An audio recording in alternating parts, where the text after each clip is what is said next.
남편은 35, 저는 29이고 같은 회사에 다니는 사내 커플입니다. 남편이 형제 많은 집의 막내인데 큰 누나가 50이 넘으셨습니다. 나이 차이가 많이 나서인지 남편도 본인 누나를 조금 어려워하는 게 느껴지더라고요. 물론 저는 그런 큰 시누이가 더 어렵게 느껴졌었죠.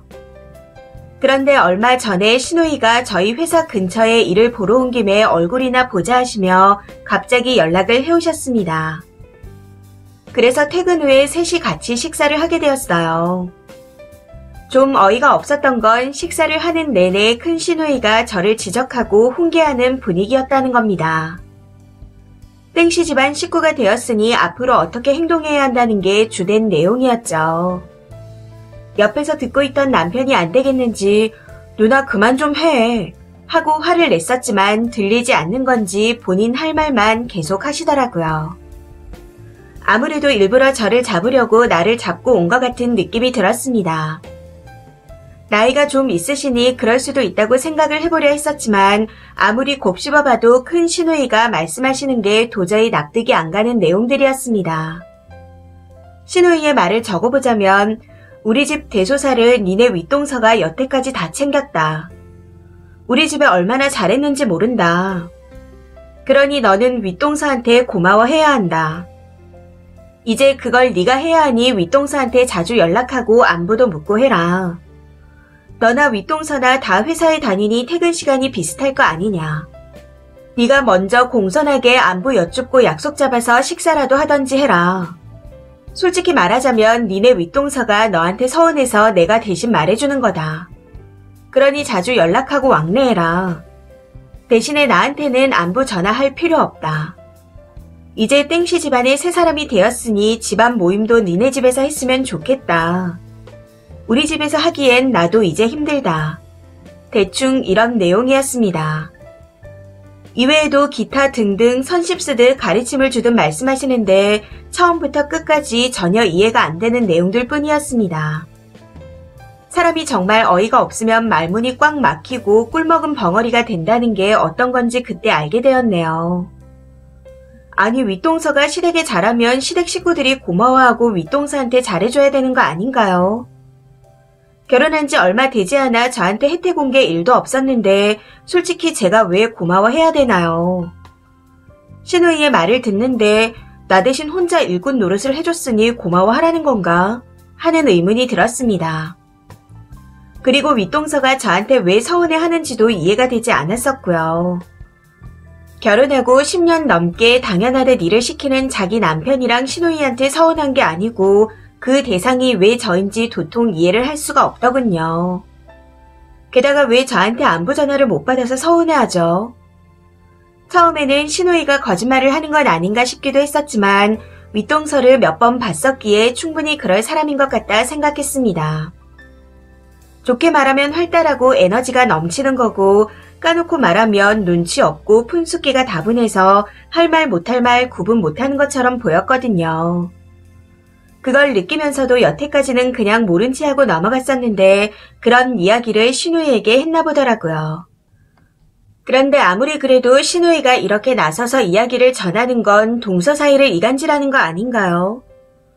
처음에는 황당해서 말을 제대로 못하고 어버버하고 있었는데 시누이의 이야기를 계속 듣고 있자니 이건 아닌 것 같아 최대한 공손하게 말씀드렸습니다. 이건 서로 상의를 해봐야 될 문제인 것 같고 제가 일방적으로 따라야 할 건 아닌 것 같습니다. 그리고 형님이 시댁 집안일을 해주신 거라면 제가 아닌 시댁분들이 고마워하셔야 할 일이라고 생각하고요. 연락 문제도 전에 형님이 저한테 전화 안 해도 된다고 하면서 전화하면 차단할 거라고 말씀하셨는데 왜 서운하다 하시는지 모르겠네요. 하고요.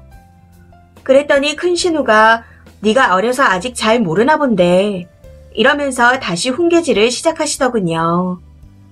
옆에서 듣고 있던 남편이 도저히 안 되겠는지 제발 그만 좀 해라.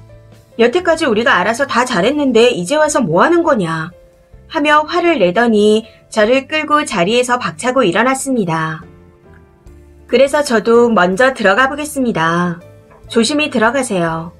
딱 이렇게 인사드리고는 그냥 남편을 따라 나와버렸습니다. 시누이의 말을 듣느라 밥도 거의 못 먹어서 집에 와서 둘이 족발을 시켜 먹었네요.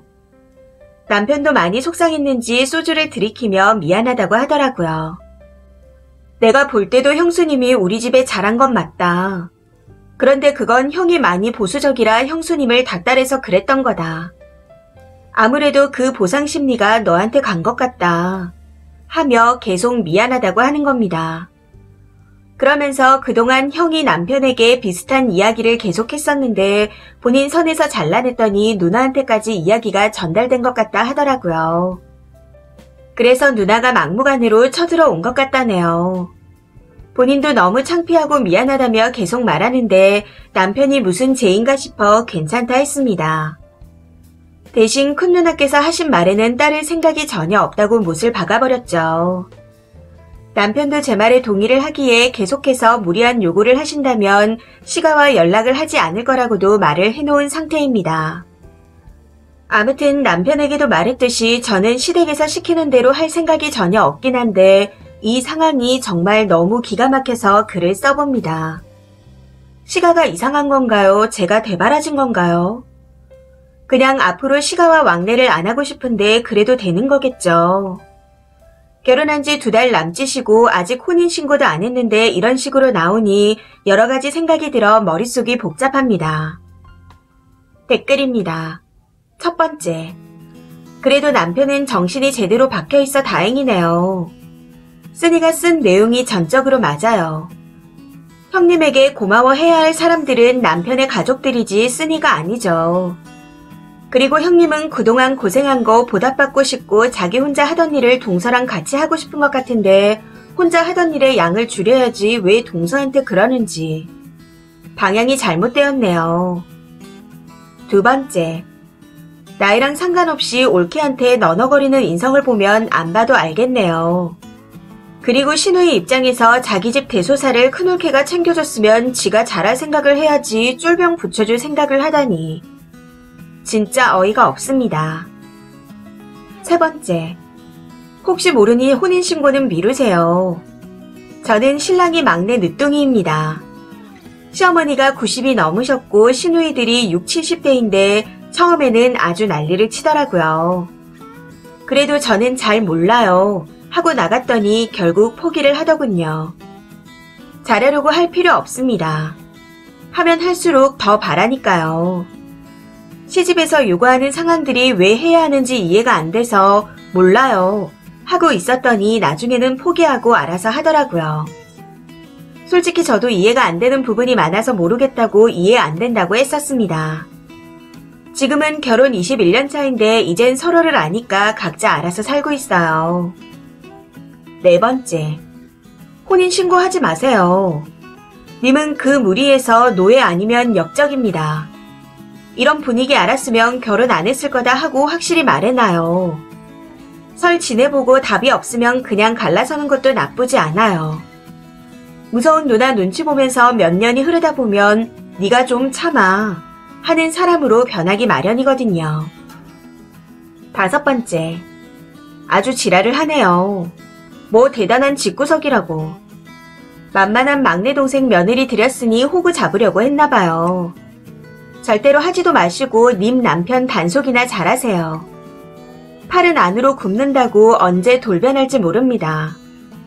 우리 누나 성격 이상하니까 네가 한 번만 줘줘라.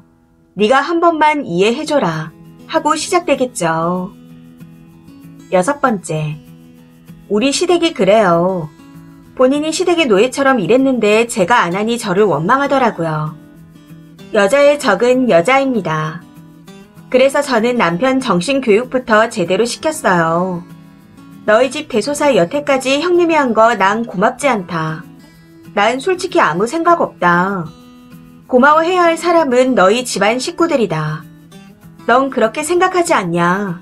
하고 말했더니 그렇다고 하더라고요. 그래서 형님과 둘이 대소사를 결정할 생각 없으니 네가 네 형들과 주관하면 도와주겠다 했습니다. 처음엔 욕도 엄청 많이 먹고 저 때문에 형제관계 보니 안 보니 했었는데 결혼 10년 차가 되니 이제 첫째 아주버님이 형님 눈치를 보며 조금씩 하더라고요. 저희 남편이 10년 동안 꿋꿋하게 제 방패막이가 돼줬거든요. 그냥 신경 쓰지 마세요. 그리고 할 소리 하세요. 형님에게도 대놓고 말하시고요. 나쁜 년 되는 게 속 편합니다. 이 사연은 여기까지입니다. 시청해주셔서 감사합니다.